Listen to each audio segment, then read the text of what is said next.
Les voy a leer ahora un titular de esta mañana en El País. Dice: 4 imputados por aplicar el síndrome de alienación parental para separar a una menor de su madre.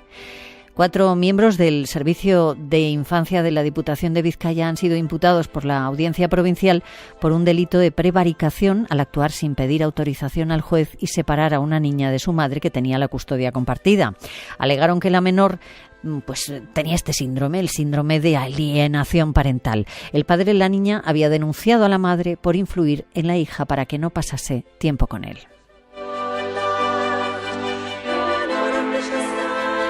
Es un tema que despierta siempre mucha controversia y precisamente a esta hora se celebra en el Instituto de la Mujer una jornada sobre este síndrome, el síndrome de alienación parental, un acto organizado por la Asociación de Mujeres Juezas de España, en la que participan forenses, profesionales de la psicología, de la sociología, de la judicatura, para ofrecer un análisis multidisciplinar de este asunto.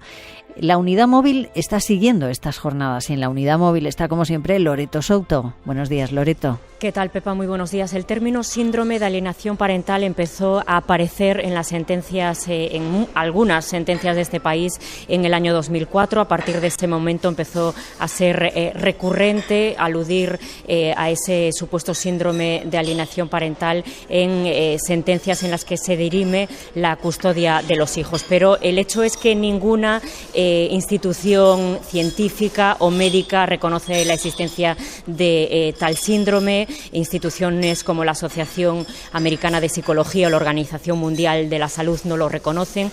En el año 2010 el Consejo General del Poder Judicial lanzó una guía recomendando que no se utilice ese término síndrome de alienación parental, que no se alegue eso en las sentencias en las que se dirime la custodia de los hijos, pero la realidad es otra, se sigue empleando. Estamos con Cira García Domínguez, magistrada del Juzgado de Violencia sobre la Mujer de Albacete, y Soledad Andrés, que es profesora de Psicología del Desarrollo y la Educación de la Universidad de Alcalá. ¿Qué tal? Buenos días a las dos. Buenos días, Pepa. Hola, buenos días. Buenos días, Pepa. Cira, si no hay ninguna asociación profesional, como decía Loreto, ni institución médica o científica que reconozca este síndrome, ¿por qué se sigue aludiendo a él para separar a un hijo de alguno de los progenitores? Bien. Bueno, en primer lugar yo quiero decir que lo que subyace en esta alegación del síndrome son, en definitiva, estereotipos de género.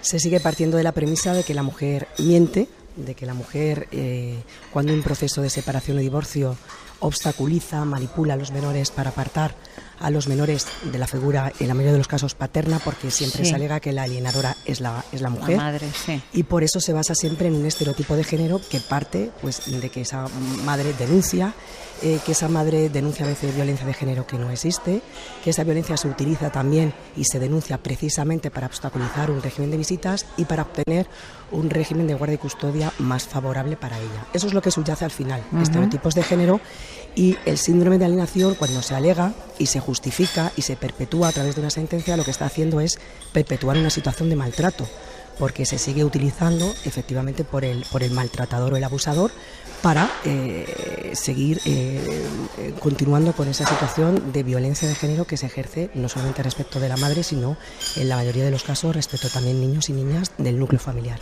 Ya, porque Soledad, ¿qué efectos, qué consecuencias tiene ese síndrome parental de alienación parental en la custodia de los menores? Bueno,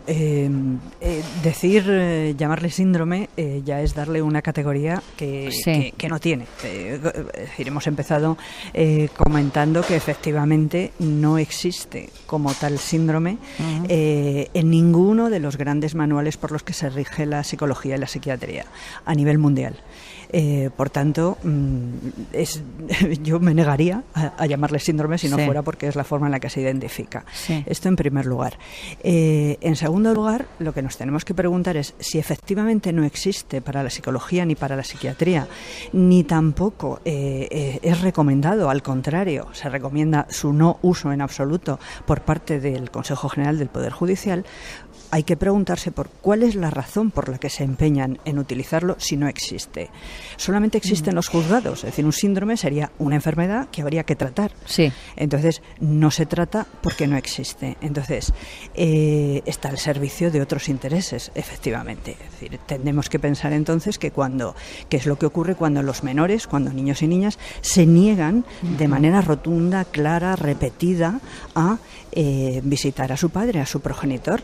Ahí nos tenemos que preguntar, habría que preguntarse, todos los que están implicados, qué es lo que está pasando en el seno de esa relación padre e hijo.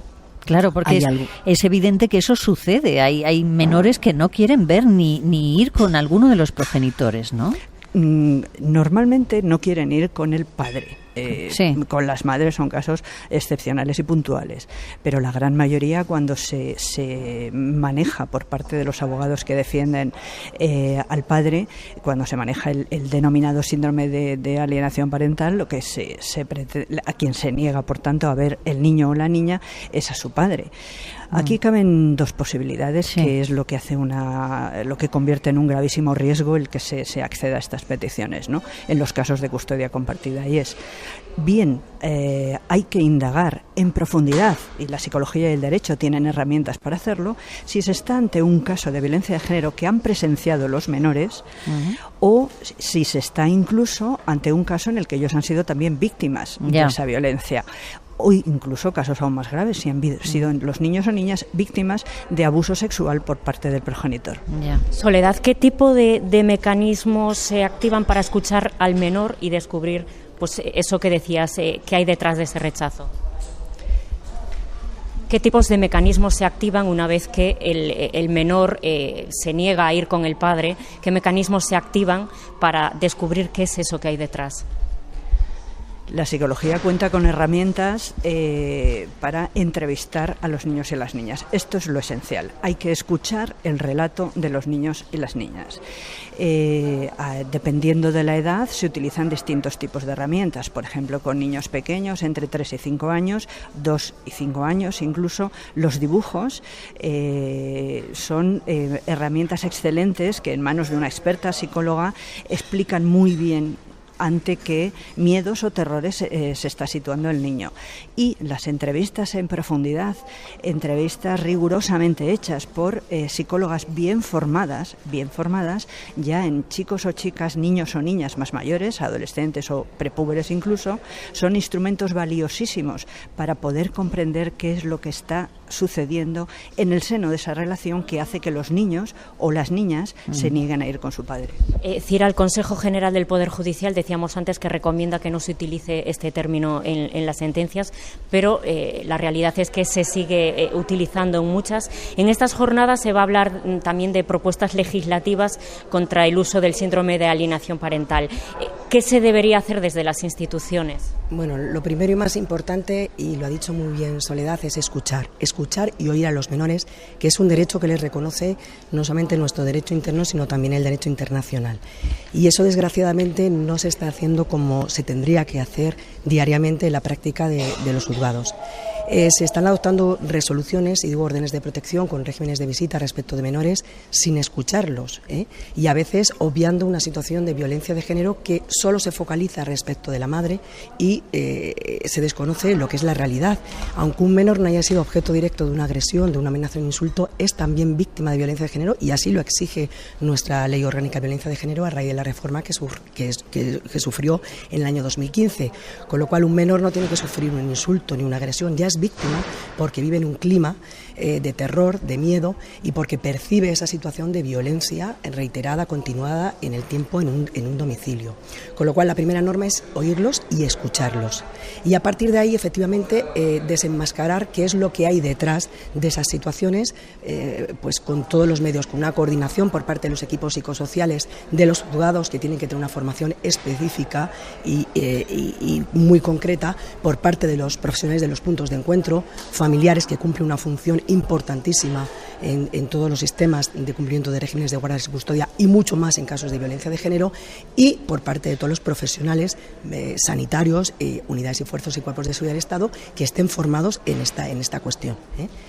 Yo creo que todo se puede y se debe atacar con una coordinación y sobre todo con una formación específica y con conocimiento de las consecuencias tan graves que esto puede tener. ¿Qué ocurre en otros países con el uso de este término del síndrome de alienación parental? No sé en qué punto se está en otros países. Bueno. Gloria Pollatos, que también participa en estas jornadas. Bueno, no todos los países han regulado o legislado la situación del SAP, pero por ejemplo Francia se posiciona en contra y hay otros lugares, como por ejemplo determinadas zonas de México, que tienen incluido en su Código Civil la denominación del síndrome de alienación parental, pero no hay una unidad, digamos, internacional en la regulación o no regulación o prohibición, en su caso, de esta figura. Gloria Pollatos, Pepa, que pertenece a la Asociación de Mujeres Juezas de España. Gloria, encantada de tenerla en el programa también. En estas sentencias que aluden a este síndrome, ¿cuánto tiempo pasan las madres sin poder ver a sus hijos para que supuestamente desaparezca esa alienación parental? Bueno, en principio, según la teoría en la que se fundamentó, si se puede entender una teoría que, bueno, creo que ha quedado suficientemente claro que no es ninguna teoría científica ni médica, es lo que se llama la aplicación de la teoría de la amenaza. Es decir, se amenaza a la madre con un cambio de guardia y custodia, que en muchas ocasiones se materializa en ese cambio de guardia y custodia, y se suspende cualquier tipo de comunicación, digo con la madre porque suele ser la que en el 90% de los casos es la que es calificada o tildada como alienadora. Con lo cual no hay un periodo, pero evidentemente el tiempo siempre en el caso de los menores puede causar daños irreversibles, porque vuelvo a decir, lo que subyace es que se sigue con esta situación apartando al menor, niño o niña, respecto de la madre y dándole en brazos del propio maltratador o abusador. El daño que se puede producir en el niño, aunque sea un intervalo de tiempo muy pequeño, creo que es irreversible. El daño psicológico creo que no tiene nada que ver ya con el tiempo, es la perversión del sistema. O sea, un niño que está sufriendo una situación de violencia de género en un núcleo familiar, que es separado de la progenitora, que se supone que le ha cuidado, que le defiende, y pasa directamente en manos del maltratador. Con lo cual, bueno, yo creo que da igual el tiempo, o sea, es una propia perversión. Pepa, Soledad quiere puntualizar cuáles serían esas consecuencias en el niño.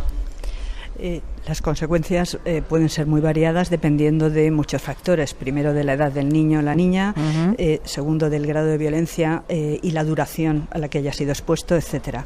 Pero bueno, en términos generales podemos decir que hay distintos tipos de consecuencias que afectan a su desarrollo.